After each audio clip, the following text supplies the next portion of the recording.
Hello everyone, welcome to my YouTube channel.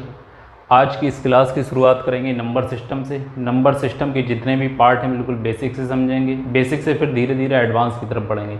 पहले इसकी theory के बारे में डिस्कस करेंगे, फिर इससे रिलेटेड जितने भी क्वेश्चन हैं सारे के सारे क्वेश्चन डिस्कस करेंगे। तो चलिए शुरू करते हैं नंबर सिस्टम। तो नंबर सिस्टम क्या है? नंबर सिस्टम नंबर्स को रिप्रेजेंट करने का एक सिस्टम होता है। मेनली ये 4 तरह का होता है। पहला है डेसिमल नंबर सिस्टम,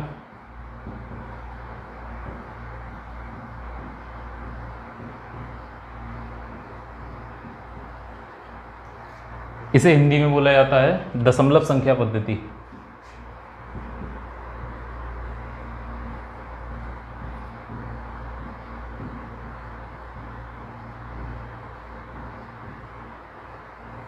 दूसरा है बाइनरी नंबर सिस्टम।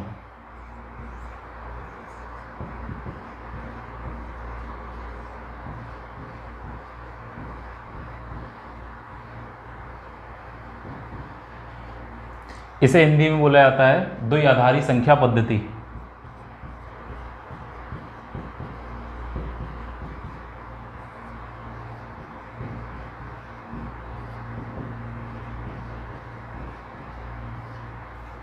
तीसरा है ऑक्टल नंबर सिस्टम।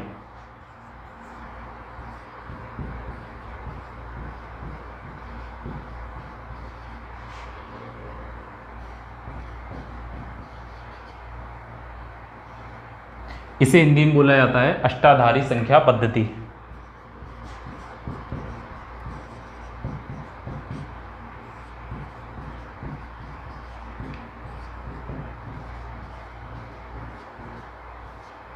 चौथा है हेक्साडेसिमल नंबर सिस्टम।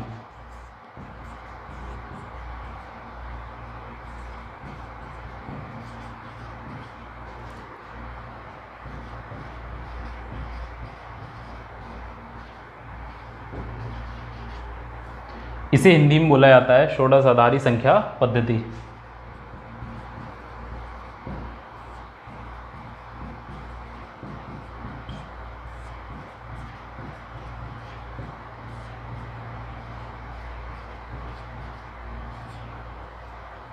तो ये 4 तरह का नंबर सिस्टम होता है। हम लोगों को जो नंबर सिस्टम पढ़ना है वो है डेसिमल नंबर सिस्टम।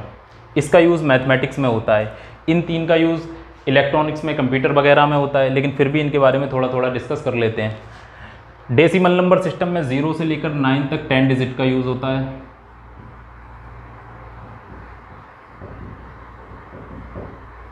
इसीलिए इसका बेस कितना होता है? 10 होता है। जब हम डेसिमल नंबर सिस्टम का कोई नंबर लिखते हैं, जैसे एग्जांपल 189, तो यहाँ ब्रैकेट बंद करके नीचे यहाँ बेस 10 लिखा जाता है। दूसरा है binary number system. Binary number system में 2 डिजिट का यूज़ होता है, 0 और 1, 2 डिजिट। इसीलिए इसका बेस कितना होता है? 2 होता है। जब हम कोई बाइनरी नंबर सिस्टम का नंबर लिखेंगे, जैसे 1011, तो यहाँ ब्रैकेट में बंद करके नीचे कितना लिखना पड़ेगा? बेस 2 लिखना पड़ेगा। ऑक्टल नंबर सिस्टम में 0 से लेकर 7 तक 8 डिजिट का यूज़ होता है। इसीलिए इसका बेस कितना होता है? 8 होता है। जब हम ऑक्टल नंबर सिस्टम का कोई नंबर लिखेंगे, जैसे 172, तो यहाँ नीचे ब्रैकेट में बंद करके 8 लिखना पड़ेगा। इन्हीं बेस से इन नंबर सिस्टम की पहचान होती है कि ये किस नंबर सिस्टम का नंबर है। चौथा है hexadecimal number system. Hexadecimal number system में 0 से लेकर 9 तक 10 डिजिट प्लस ए से लेकर एफ तक 6 अल्फ़ाबेट यूज़ होते हैं। टोटल 16 डिजिट यूज़ होते हैं।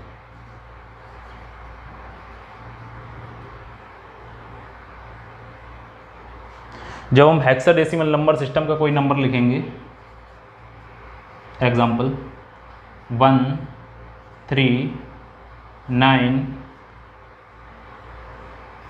ए एफ, और यहाँ ब्रैकेट में कितना लिखना पड़ेगा? नीचे 16। डेसिमल नंबर सिस्टम का यूज़ हम लोग मैथमेटिक्स में करते हैं। बाइनरी नंबर सिस्टम का यूज़ कंप्यूटर वगैरह में होता है, जब हम कोई इनपुट देते हैं तो वो बाइनरी नंबर सिस्टम में एक्सेप्ट करता है। ऑक्टल नंबर सिस्टम का यूज़ कंप्यूटर एप्लीकेशन में होता है। हेक्साडेसिमल नंबर सिस्टम का यूज़ बाइनरी नंबर सिस्टम को इजी बनाने में किया जाता है। कभी कभी एग्जाम में ये पूछ लिया जाता है कि डेसिमल को बाइनरी में कैसे कन्वर्ट किया जाता है, बाइनरी को डेसिमल में कैसे कन्वर्ट किया जाता है। तो इस तरह से कभी कभी एक आध क्वेश्चन पूछ लिया जाता है। तो चलिए एक आध क्वेश्चन करके देख लेते हैं किस तरह से ये decimal to binary, binary to decimal में चेंज होता है। डेसिमल टू बाइनरी,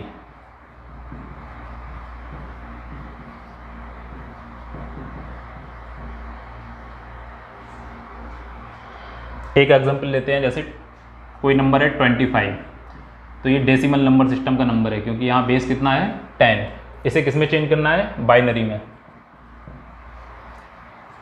तो यहाँ 25 को इस तरह से लिखेंगे और इसे 2 से डिवाइड करेंगे। 2 से इसलिए डिवाइड करते हैं क्योंकि बाइनरी नंबर सिस्टम का बेस 2 होता है। तो यहाँ इसे 2 से डिवाइड करेंगे, 2 12 जा 24, तो जो रिमाइंडर आएगा वो यहाँ पर लिखा जाएगा साइड से। फिर इसे 2 से 12 को डिवाइड करेंगे, 2 6 जा 12, रिमाइंडर कितना आएगा 0, और रिमाइंडर को कहाँ लिखा जाएगा, साइड से। फिर 2 से 6 को डिवाइड करेंगे, 2 3 जा 6, रिमाइंडर कितना आएगा 0। फिर 2 से 3 को डिवाइड करेंगे, 2 1 जा 2, और रिमाइंडर कितना आएगा 1। जब हम बाइनरी नंबर सिस्टम को लिखते हैं तो जो रिमाइंडर आता है वो यहाँ नीचे से ऊपर की ओर लिखा जाता है इस तरह से, 1 1 0 0 1, और यहाँ ब्रैकेट बंद करके नीचे कितना लिखा जाएगा 2। तो इस तरह से ये डेसिमल टू बाइनरी में कन्वर्ट हो जाता है, 1 1 0 0 1। तो यहाँ जब हमने 25 को बाइनरी में कन्वर्ट किया तो किस में चेंज हो गया, 1 1 0 0 1 में चेंज हो गया। तो इस तरह से ये चेंज हो जाता है। एक आधा एग्जाम्पल और देख लेते हैं।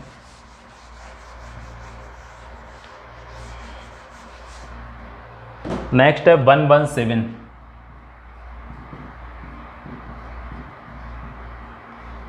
इसे बाइनरी में चेंज करना, तो फिर वही प्रोसेस, 117 को यहाँ लिखा जाएगा, फिर इसे 2 से डिवाइड करेंगे, 58 टाइम जाएगा, रिमाइंडर कितना आएगा 1, रिमाइंडर को यहाँ साइड से लिखा जाएगा। फिर यहाँ 2 से 58 को डिवाइड करेंगे, 29, रिमाइंडर कितना आएगा 0। फिर 2 से 29 को डिवाइड करेंगे, 14, रिमाइंडर कितना आएगा 1। फिर यहाँ 2 से 14 को डिवाइड करेंगे, रिमाइंडर कितना आएगा 0 7। फिर यहाँ 2 से 7 को डिवाइड करेंगे, 2 3 जा 6, रिमाइंडर कितना आएगा 1। 2 से 3 को डिवाइड करेंगे, 2 1 जा 2, रिमाइंडर कितना आएगा 1। फिर यहाँ नीचे से ऊपर की ओर रिमाइंडर को लिखा जाता, 1 1 1 0 1 0 1। इस तरह से ये बाइनरी में 117 कन्वर्ट हो गया, 1 1 1 0 1 0 1। और यहाँ बेस लिखना बहुत ज़रूरी है। तो इस तरह से ये डेसिमल टू बाइनरी में चेंज हो गया। अब बाइनरी टू डेसिमल चेंज करके देख लेते हैं।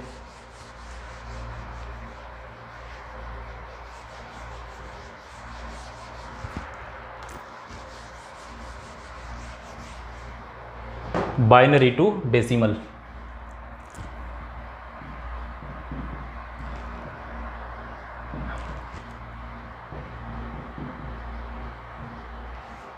वही एग्जाम्पल ले लेते हैं, 1 1 0 0 1, यहाँ 2, इसे किस में चेंज करना, डेसिमल में चेंज करना। तो जब हमने डेसिमल को बाइनरी में चेंज किया था तो 2 से डिवाइड किया था, जब बाइनरी को डेसिमल में चेंज करेंगे तो 2 से क्या करेंगे, मल्टीप्लाई करेंगे। तो इस तरह से इन डिजिट को थोड़े थोड़े डिस्टेंस पर नीचे लिख लिया जाएगा, 1 1 0 0 1। फिर यहाँ 2 की पावर 0, यहाँ 2 की पावर 1, यहाँ 2 की पावर 2, यहाँ 2 की पावर 3, यहाँ 2 की पावर 4। यहाँ 2 की पावर 0 का मल्टीप्लाई 1 से करेंगे, 2 की पावर 1 का मल्टीप्लाई 0 से करेंगे, 2 की पावर 2 का मल्टीप्लाई 0 से करेंगे, 2 की पावर 3 का मल्टीप्लाई 1 से करेंगे, 2 की पावर 4 का मल्टीप्लाई 1 से करेंगे। मल्टीप्लाई करने के बाद फिर इन डिजिट को ऐड कर देंगे। तो यहाँ कितना हो जाएगा, 2 की पावर 0 इंटू 1 प्लस 2 की पावर 1 इंटू 0 प्लस 2 की पावर 2 इंटू 0 प्लस 2 की पावर 3 इंटू 1 प्लस 2 की पावर 4 इंटू 1। 2 की पावर 0 की वैल्यू 1, 1 इंटू 1, 2 की पावर 1 2 इंटू 0 प्लस 2 की पावर 2 4 इंटू 0 प्लस 2 की पावर 3 8 इंटू 1 प्लस 2 की पावर 4 16 इंटू 1। यहाँ से कितना हो जाएगा 1 into 1 1 plus 2 into 0 0 plus 4 into 0 0 plus 8 into 1 8 plus 16 into 1 16। यहाँ से इन तीनों को ऐड कर लेंगे तो कितना आ जाएगा 25। यहाँ नीचे बेस कितना लिखा जाएगा 10। तो इस तरह से बाइनरी टू डेसिमल में कन्वर्ट हो गया।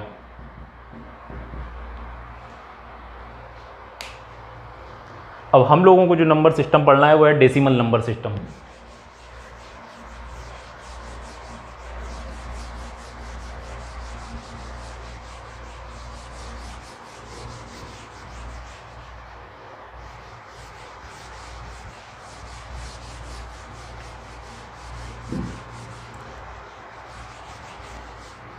डेसिमल नंबर सिस्टम को पढ़ने के लिए सबसे पहले एक नंबर लेते हैं कॉम्प्लेक्स नंबर।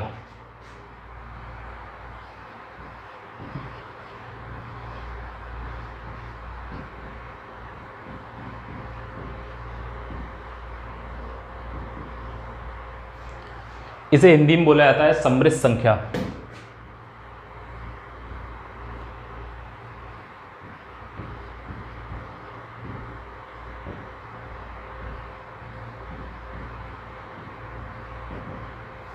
सम्मिश्र संख्या क्या होता है? सम्मिश्र का अर्थ होता है मिक्स, संख्याओं का मिश्रण। तो कॉम्प्लेक्स नंबर दो नंबर से मिलकर बना होता है। पहला होता है रियल नंबर, दूसरा होता है इमेजिनरी नंबर। रियल नंबर को हिंदी में बोला जाता है वास्तविक संख्या, इमेजिनरी नंबर को हिंदी में बोला जाता है काल्पनिक संख्या। तो कॉम्प्लेक्स नंबर की जो फॉर्म होती है वो a प्लस आई बी के रूप में होती है।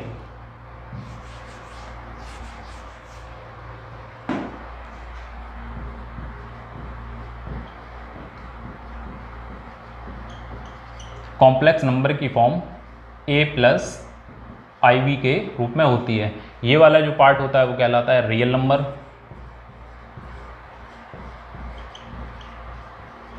और i के साथ वाला जो पार्ट होता है वो कहलाता है इमेजिनरी नंबर।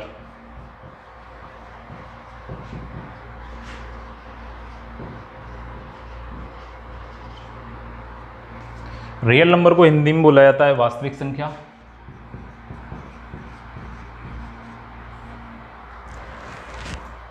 इमेजिनरी नंबर को हिंदी में बोला जाता है काल्पनिक संख्या।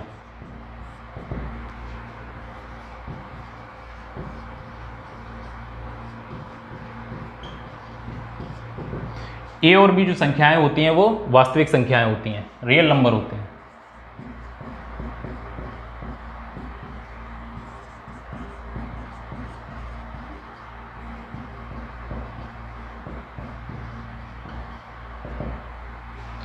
लेकिन बी आई के साथ यदि ऐड है तो क्या बन जाता है? इमेजिनरी नंबर बन जाता है। इमेजिनरी नंबर क्या होता है? तो इमेजिनरी नंबर नेगेटिव नंबर्स का स्क्वायर रूट होता है। जैसे कोई नेगेटिव नंबर है -4, तो जब हम इसका स्क्वायर रूट करते हैं तो ये क्या बन जाता है? काल्पनिक संख्या बन जाता है, इमेजिनरी नंबर बन जाता है। तो जब हम इसे सॉल्व करते हैं 4 इंटू -1, जब इसे सर्ट से अलग अलग करेंगे √4 √-1, √4 की वैल्यू होती है 2, और यहाँ पर √-1 की जगह पे एक कांस्टेंट ले लेते हैं i, क्योंकि √-1 को इससे ज़्यादा सॉल्व नहीं किया जा सकता। तो इसकी जगह पे एक कांस्टेंट ले लिया जाता है i को बोलते हैं आयोटा। आयोटा की वैल्यू होती है √-1। जब हम यहाँ से आयोटा स्क्वायर का मान निकालते हैं तो √-1 का होल स्क्वायर, स्क्वायर से स्क्वायर रूट कट गया, कितना आएगा? -1। जब हम आयोटा क्यूब की वैल्यू निकालते हैं तो यहाँ आयोटा क्यूब को लिख लेते हैं iota square into iota. Iota square की वैल्यू -1 इंटू आयोटा, तो यहाँ से कितना आ जाता है? माइनस का आयोटा। आयोटा की पावर 4 की वैल्यू निकालते हैं तो iota square into iota square की वैल्यू -1 इंटू -1, तो यहाँ से कितना आ गया? 1। तो इस तरह से ये आयोटा की वैल्यू फाइंड होती है। कभी कभी ये एग्जाम में पूछ लिया जाता है, आपको आयोटा की पावर दे दी जाएगी, जैसे आयोटा की पावर 25 को पूछा जाएगा आयोटा की पावर 25 का मान बताइए, तो इसी तरह से ये आयोटा की पावर निकाली जाती है। जब हम क्वेश्चन करेंगे तो उसमें डिस्कस कर लेंगे किस तरह से वैल्यू फाइंड होती है। अब नेक्स्ट है रियल नंबर, वास्तविक संख्याएं।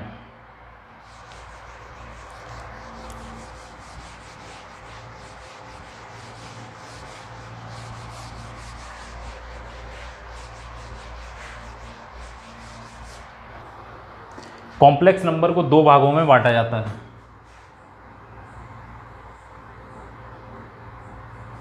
पहला है रियल नंबर, दूसरा है इमेजिनरी नंबर।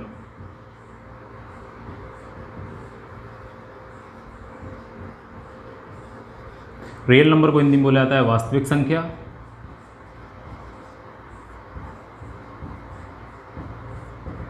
इमेजिनरी नंबर को हिंदी में बोला जाता है काल्पनिक संख्या।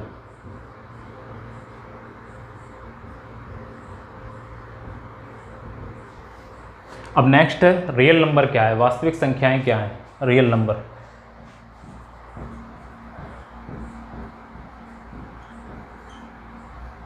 वास्तविक संख्या,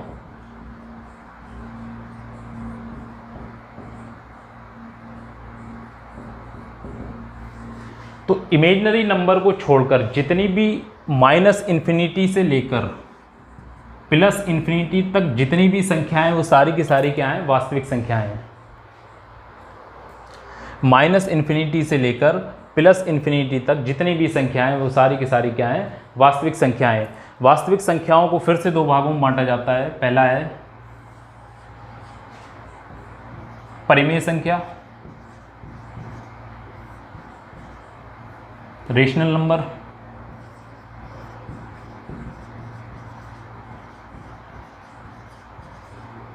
हिंदी में बोला जाता है परिमेय संख्या।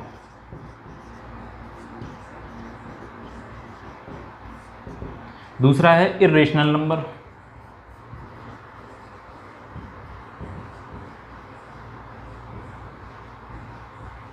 हिंदी में बोला जाता है अपरिमेय संख्या।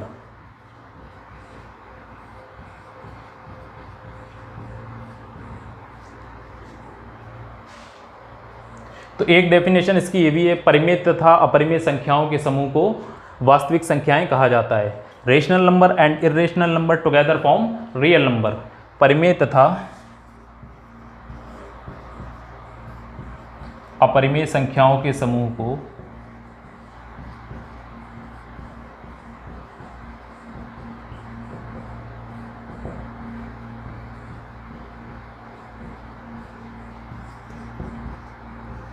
वास्तविक संख्या कहते हैं।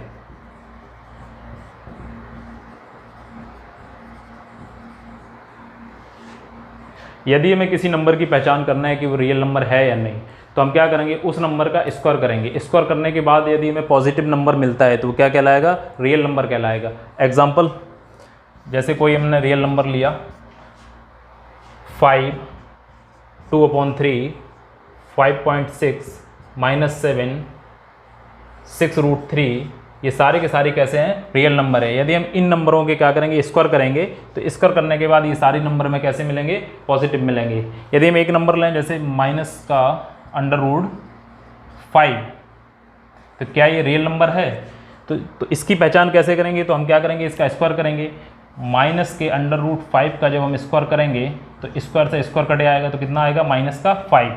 जबकि रियल नंबर के लिए क्या होना चाहिए, स्क्वायर करने के बाद पॉजिटिव नंबर आना चाहिए। यहाँ कैसा नंबर आ रहा है, नेगेटिव नंबर आ रहा है। तो ये कैसा नंबर है, ये इमेजिनरी नंबर है।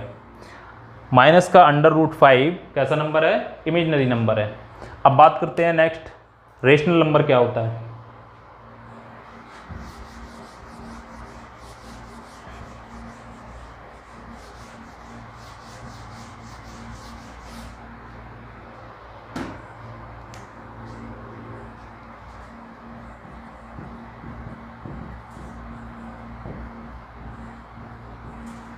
हिंदी में बोला जाता है परिमेय संख्या।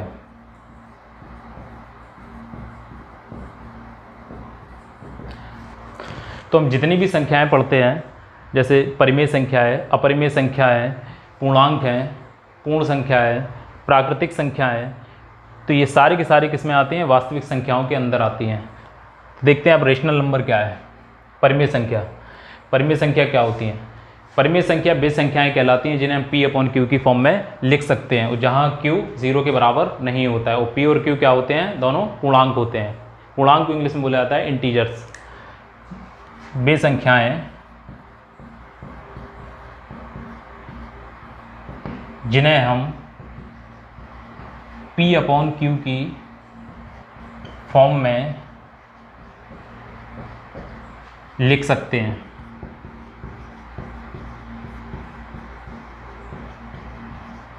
क्या कहलाती हैं? परिमेय संख्या कहलाती हैं, जहां q does not equal 0। p और q क्या होते हैं? पूर्णांक होते हैं, इंटीजर्स।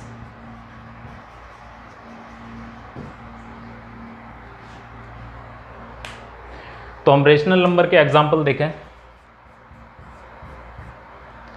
1.2, 8, 7.5, माइनस का 6, माइनस का 5.3, और जितने भी कंप्लीट स्क्वायर नंबर हैं उनके स्क्वायर रूट, जैसे माइनस √4, √9, √16, ये सारे के सारे क्या हैं? रेशनल नंबर हैं। तो क्या हम इन्हें p अपॉन क्यू की फॉर्म में लिख सकते हैं? तो जी हाँ, बिल्कुल लिख सकते हैं। 1/2 p अपॉन क्यू की फॉर्म में है। 8 को 8/1 लिखा जा सकता है। 7.5 को 75/10 लिख सकते हैं। -6 को -6/1 लिख सकते हैं। माइनस के 5.3 को माइनस का 53/10 लिख सकते हैं। √4 को √4 की वैल्यू होती है 2, 2 को 2/1 लिखा जा सकता है। तो इसी तरह ये भी लिखा जा सकता है। 0 भी एक रेशनल नंबर है। 0 को 0/1 लिखा जा सकता है। 0 भी एक कैसा नंबर होता है? रेशनल नंबर होता है। q कैसा? q 0 के बराबर नहीं होना चाहिए। यदि हमने q को 0 कर दिया, जैसे 2/0, तो ये नंबर क्या हो जाएगा? इनफाइनाइट हो जाएगा। इसीलिए q डज नॉट इक्वल 0 होता है। अब नेक्स्ट है इर्रेशनल नंबर।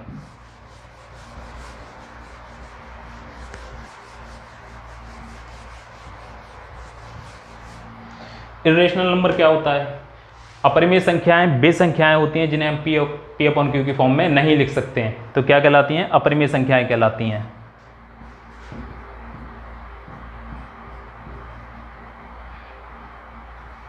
इर्रेशनल नंबर वे संख्याएं जिन्हें हम p अपॉन क्यू की फॉर्म में नहीं लिख सकते हैं।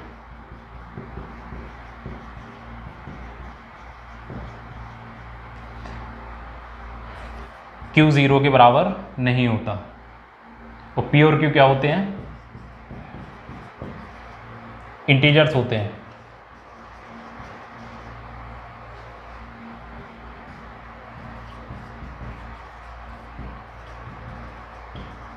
यदि हम इर्रेशनल नंबर के एग्जाम्पल देखें, √2, √3, पाई, ये सारे के सारे क्या हैं? इर्रेशनल नंबर हैं। और जितने भी कंप्लीट स्क्वायर नहीं हैं उनके स्क्वायर रूट सारे के सारे किस में आते हैं? इर्रेशनल नंबर में आते हैं। जैसे √11, √19, √21, ये सारे के सारे क्या हैं? इर्रेशनल नंबर हैं। जितने भी पूर्ण वर्ग संख्याएं नहीं हैं उनके वर्गमूल वो किस में आते हैं? अपरिमेय संख्याओं में आते हैं। अब हम लोगों के मन में सबसे ज़्यादा डाउट ये रहता है कि हम किस नंबर को कैसे पहचानें, वो रेशनल नंबर है या इर्रेशनल नंबर है। तो रेशनल या इर्रेशनल नंबर को पहचानने के लिए हम क्या करेंगे? रियल नंबर का डेसिमल एक्सपेंशन करेंगे। डेसिमल एक्सपेंशन को हिंदी में बोला जाता है दशमलव प्रसार। जब हम रियल नंबर का दशमलव प्रसार करते हैं तो वहाँ से हमें 3 तरह की कंडीशन मिलती है। पहली कंडीशन ये होती है जिसमें रिमाइंडर क्या हो जाता है? 0 हो जाता है। तो उस कंडीशन को हिंदी में बोला जाता है शांत दशमलव, और इंग्लिश में बोला जाता है टर्मिनेटिंग। दूसरी कंडीशन उसमें ये होती है कि जिसमें रिमाइंडर क्या होता है? 0 नहीं होता है, और रिमाइंडर कैसा होता है? बार बार रिपीट होता है, वही उसका रिपीटेशन होता रहता है उसी रिमाइंडर का। तो उस कंडीशन को हिंदी में बोला जाता है अशांत आवर्ती दशमलव, और इंग्लिश में बोला जाता है नॉन टर्मिनेटिंग रिकरिंग। तीसरी कंडीशन होती है जिसमें रिमाइंडर क्या होता है? ना तो 0 होता है और ना ही क्या होता है? रिपीट होता है। तो उस कंडीशन को हिंदी में बोला जाता है अशांत अनावर्ती दशमलव, और इंग्लिश में बोला जाता है नॉन टर्मिनेटिंग नॉन रिकरिंग। तो ऊपर वाली जो 2 कंडीशन होती हैं जिसमें रिमाइंडर या तो 0 हो जाता है या ज़ीरो नहीं होता, और क्या होता है रिमाइंडर का रिपीटेशन होता है, तो वो दोनों की दोनों रेशनल नंबर के अंदर आती हैं। और तीसरी वाली जो कंडीशन होती है जिसमें नॉन टर्मिनेटिंग नॉन रिकरिंग होता है, ना तो रिमाइंडर ज़ीरो होता है और ना ही उस क्या होता है रिपीटेशन होता है, तो वो वाली कंडीशन किस में आती है, इर्रेशनल नंबर में आती है। तो चलिए हम देखते हैं 4-5 एग्जाम्पल लेते हैं रियल नंबर के, जैसे 15/8,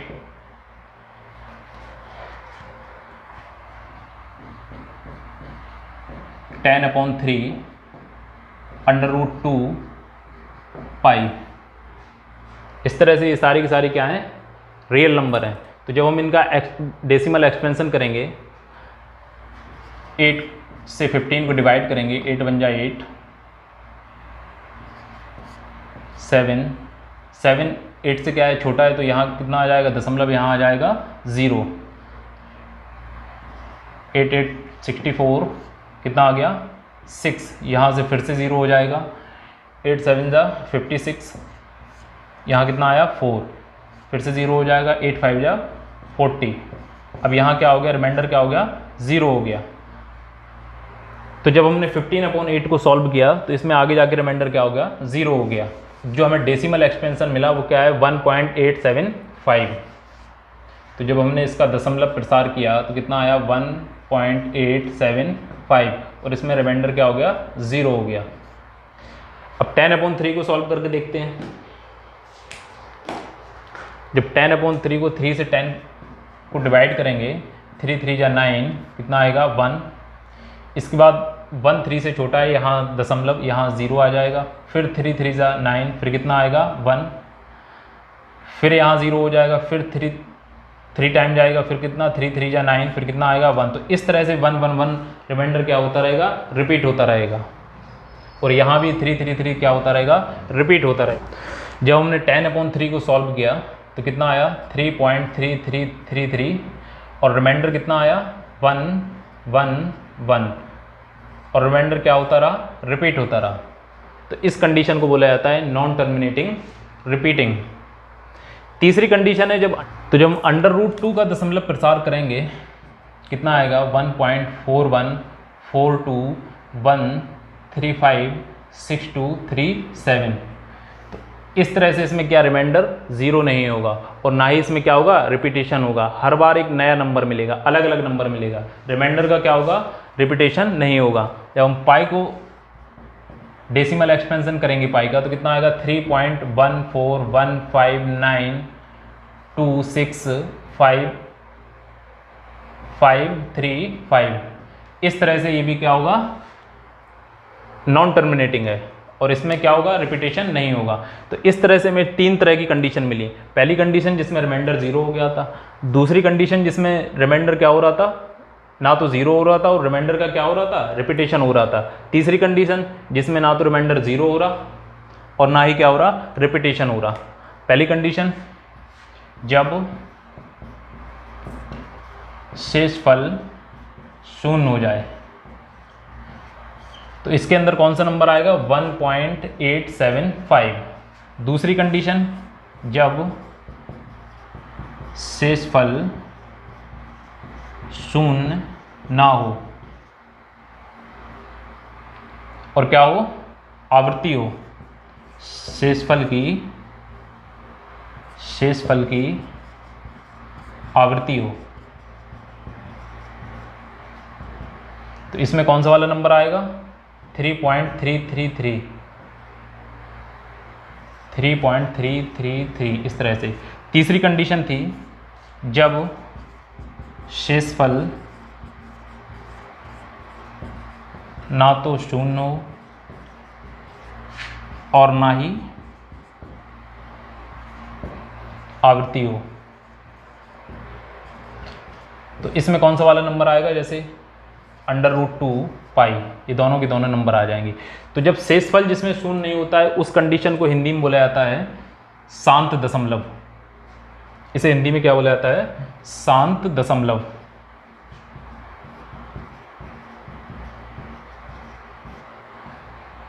और इंग्लिश में बोलते हैं टर्मिनेटिंग। दूसरी कंडीशन जब शेष 0 ना हो, तो इसे बोला जाता है इंग्लिश में अशांत आवर्ती दशमलव, इंग्लिश में बोला जाता है नॉन टर्मिनेटिंग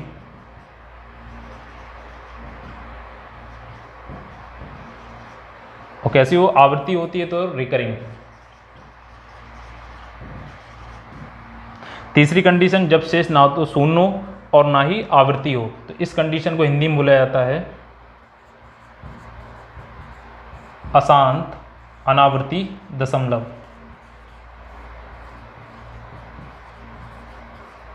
इंग्लिश में बोला जाता है नॉन टर्मिनेटिंग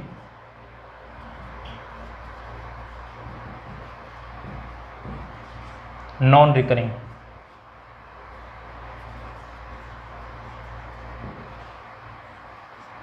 तो इस तरह से ये वाले दोनों नंबर किस में आते हैं? रेशनल नंबर में आते हैं, परिमेय संख्या।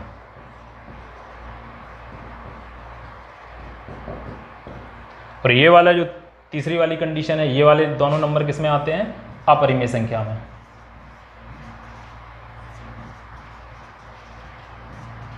इंग्लिश में बोला जाता है इर्रेशनल नंबर।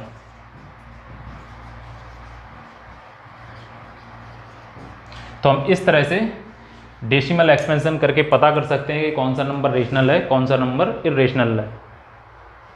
रेशनल नंबर को फिर से दो भागों में बांटा जाता है।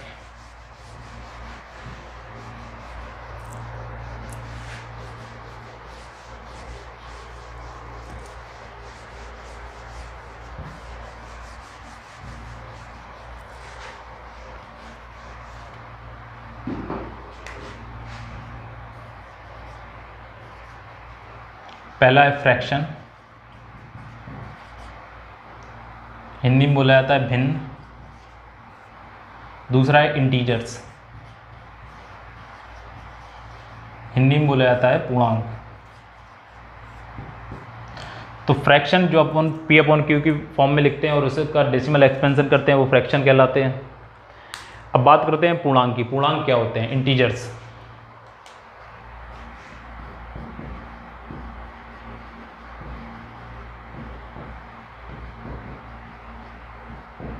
तो पूर्णांक को तीन भागों में बांटा जाता है।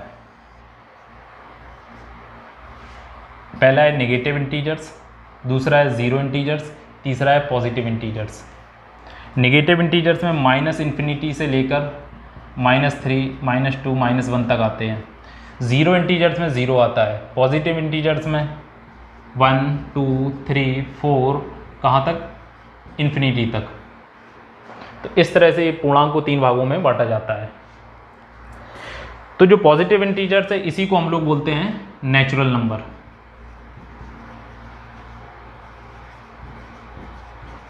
हिंदी में बोला जाता है प्राकृतिक संख्या।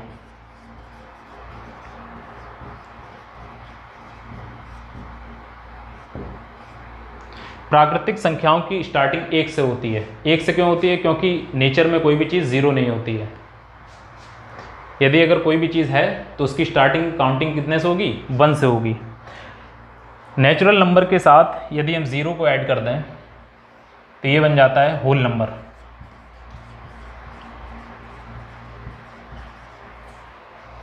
होल नंबर को हिंदी में बोला जाता है पूर्ण संख्या।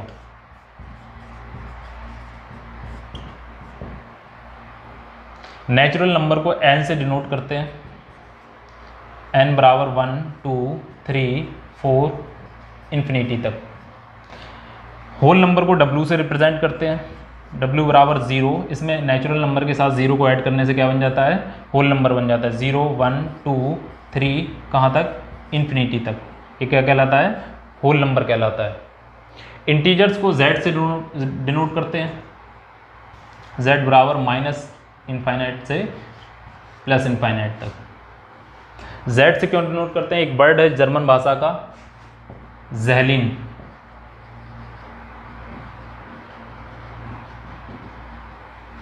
ज़ैहलिन का मतलब होता है गिनना। ज़ैहलिन बना है ज़हल से। ज़हल का मतलब होता है संख्या। तो ये जर्मन भाषा का वर्ड है, वहाँ से z लिया गया, इसलिए इंटीजर को z से डिनोट करते हैं। रेशनल नंबर को q से डिनोट करते हैं। क्यों बनाया कोशेंट से, रियल नंबर को कैपिटल आर से डिनोट करते हैं। अब नेचुरल इंटीजर्स का एक और क्लासिफिकेशन देख लेते हैं।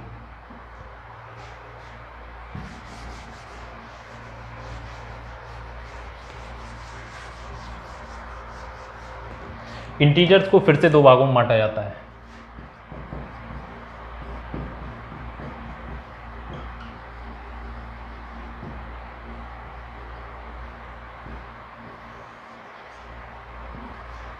पहला है इवन नंबर, हिंदी में बोला जाता है सम संख्या। दूसरा है ऑड नंबर, हिंदी में बोला जाता है विषम संख्या।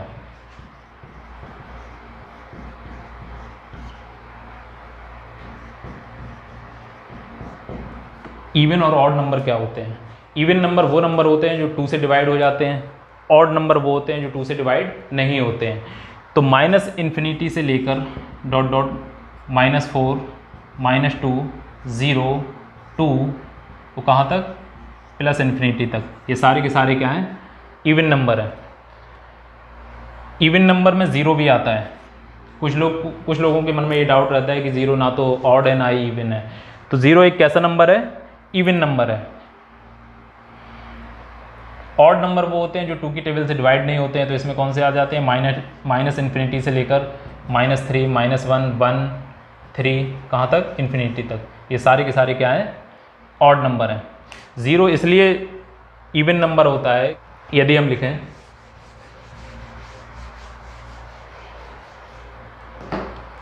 इवन प्लस इवन,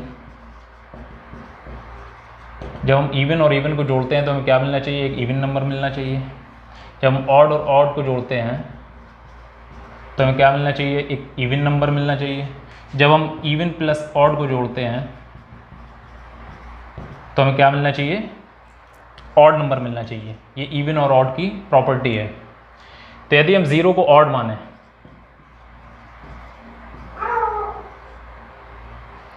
तो यहाँ हम 2 के साथ -2 जोड़ेंगे तो कितना आएगा, 0, जबकि ये दोनों कैसे हैं, इवन है। 2 भी इवन है, -2 भी इवन है, तो यहाँ कितना आएगा, 0 आएगा। जबकि आना क्या चाहिए था, एक इवन नंबर आना चाहिए था, वो आ क्या रहा है, एक ऑड नंबर आ रहा। तो इस तरह से ये इन्हें क्या करता, फॉलो नहीं करता। ऑड 0 को हम ऑड माने, 0 + 0 तो कितना आएगा, 0 आएगा। जबकि ऑड प्लस ऑड को जोड़ने से क्या मिलता है, इवन नंबर मिलता है। जबकि 0 क्या आ रहा, ऑड आ रहा। इवन प्लस ऑड को जोड़ें, 4 + 0 तो कितना आएगा, 4 आएगा। जबकि आना क्या चाहिए, एक ऑड नंबर आना चाहिए। तो इस तरह से ये ऑड की प्रॉपर्टी को फॉलो नहीं करता। अब बात करते हैं नेचुरल नंबर की, इंटीजर्स को।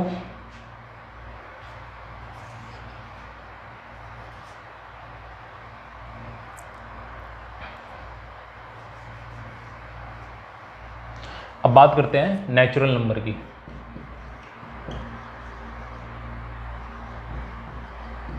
नेचुरल नंबर को हिंदी में बोला जाता है प्राकृतिक संख्या।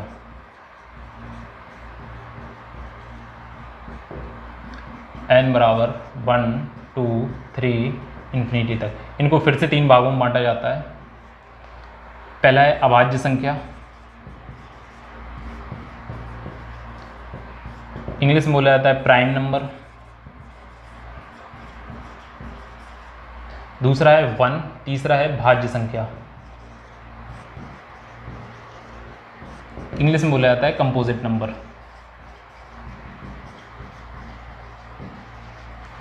तो अभाज्य और भाज्य संख्याएं क्या कहलाती हैं? अभाज्य संख्याएं वे संख्याएं कहलाती हैं जिनके सिर्फ 2 फैक्टर होते हैं, या फिर ऐसे बोल सकते हैं अभाज्य संख्याएं वे संख्याएं होती हैं जो 1 से और स्वयं के बाड़े से डिवाइड होती हैं। तो क्या कहलाती हैं? अभाज्य संख्याएं कहलाती हैं। भाज्य संख्याएं भी कहलाती हैं जिनमें 3 या 3 से ज़्यादा फैक्टर होते हैं। एग्जाम्पल देखें, जैसे कोई नंबर है 2, तो इसके सिर्फ और सिर्फ 2 फैक्टर हैं, एक पहला है 1, दूसरा 2।